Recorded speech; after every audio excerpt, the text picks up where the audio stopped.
If I dumped my ex due to her not caring about me on multiple occasions, should I reach out to her? Well, if you broke it off with her, if you've tried to, because this is part of all relationships, not just your intimate ones, you got to set and enforce healthy boundaries. And it sounds like you set boundaries that she continually violated. And so, in other words, if she's not going to respect your boundaries, and as a man, if you're not going to stand up for yourself and you're just going to let her walk all over you and violate your boundaries, you're displaying weakness. And if you're displaying weakness like that, she's not going to respect you. And if a woman doesn't respect you, she'll never love you. And so, if you gave this girl multiple attempts to get her act together and you communicated in a loving manner, and yet she just continued, because some people just won't change, they don't care. It may take several boyfriends or significant girlfriends walking out of their life before for the same reason before, or hopefully they get the message. But it's not your job to fix or to save people. It's you have to be very careful about who you allow into your inner circle, especially your intimate relationships, because 95% of your happiness, your misery is going to come from who you choose to spend your life with. And what happens in a lot of these cases, your boundaries get violated, and eventually you've had enough, and then you break it off. And you think, I'm going to find somebody that's going to treat me great or be much better, or I'm going to click with much more. And then you go out on a few dates. The dates don't really go well. You're comparing them to your ex, and like it hasn't happened yet. It's been a few months. Well, maybe I should have tried harder to work things out. And then you start doubting yourself. And then what happens is a lot of guys want to, or girls for that matter, want to go back to what wasn't working. And even if you do get back together, everything that turned them off or turned you off about them, it's still there. They didn't change. And so because the strongest negotiating position is being able to walk away and mean it. And so if you set the boundaries and she violated them and then you walked away, then obviously it was understood that you didn't want to tolerate her behavior. And if she's not contrite, if she's not sorry, if she's not like, wow, I drove him away, he told me multiple times that he didn't like it and I kept doing it and then he left me. If she's sorry and she misses you, she'll come back and reach out and apologize, and she'll change and treat you the way you wanted. If you go back to her, then you're just communicating that you weren't serious about the boundaries. And therefore, she's going to lose even more respect because now you're going back on your word.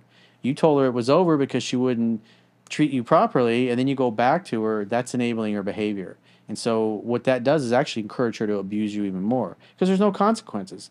Because she'll have the attitude of, he'll be back. He'll just still put up with it. He's still a beta male. I can walk all over him. I think in those cases too, it's just a matter of time as well. But like you mentioned, like if she's abusive that way, that won't change easily.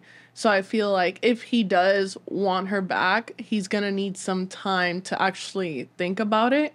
But she needs to change her behavior because again, if he reaches out to her, he's telling her it's okay. Yeah, he's willing to put up with it.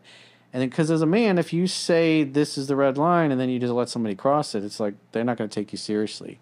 And women want a man that'll stand up to them, put them in their place. They're not going to respect a guy that's a beta male provider, the nice guy that they can walk all over, that'll pay their bills and unclog their toilet and change a tire in their car or whatever. And they'll get an occasional peck on the cheek, but they're not getting anywhere near the promised land. And then after he leaves, after he spent all day working on her car for her, unclogging her toilet and fixing her cabinet doors or whatever, he goes home, and then Chad Thundercock comes over later in the evening to rearrange her insides. Because he's part of her Frankenstein boyfriend project. She has a guy she has great sex with, but there's no emotional connection. So she's got the Harry Honda that comes over and fixes things, and she's probably got a couple other beta males that she talks to that give her attention and validation, and they're hoping that they're going to get their shot, and she'll go, I'm just not in a place where I'm ready for a relationship, or I just think of you as a friend, and they're thinking, I got a chance. I'll just stick around, and eventually I'll change her mind. it's not that often that someone would want to get back together with you, but she's even lucky if he's willing to give her a second chance. It's like after the second The chance, behavior's got to change, though. no, exactly. That's what I'm saying. She can't take that for granted. The fact that she's getting a second chance, it doesn't happen often.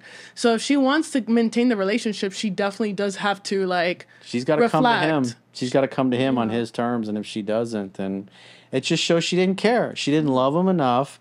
She doesn't miss him enough. She wasn't into him enough, and her attitude is like, well, he can go on down the road. I'll replace him with somebody else. Mm-hmm. And so that tells you everything you need to know, because he probably was thinking, if I I break it off with her, eventually she'll come back and be sorry and change. And the reality is she didn't. At least at this point in time, she hasn't come back. I mean, she may come back years later. I've had clients I've talked to, they've got girls showing up 7 years after they got blown off. And so it happens. But I mean, at the end of the day, she lets you go. And you never try to keep somebody that doesn't want to keep you. If she lets you walk out of her life and right off into the sunset, then you don't want to go back. It's like, have some self-respect.